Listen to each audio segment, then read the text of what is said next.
Кара Суу базарындагы морозильниктердин баасын билейин деп келдим. Мен өзүм мында морозильник алайын деп атам. Өзү будан да чоң холодильнигибиз бар десеңер, бирок алиги барган сайын буларда морозильниги 3 камералуу болсо деле батпай калат экен. Ошого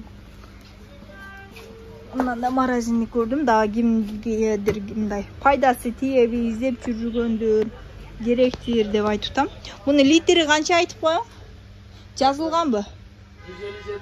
157 литр, баасы 11 миң, мына биринчидеги 12 миң, бул 13,5 миң экен.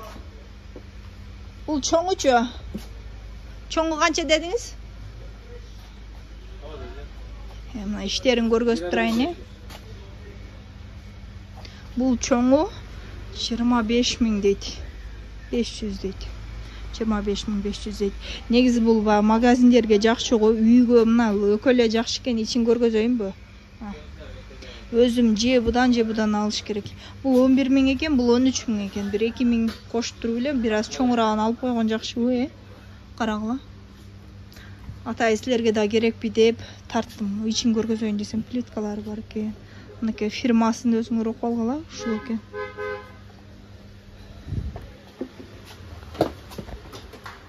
Бул Кара Суу базарындагы Оомат базар жакта.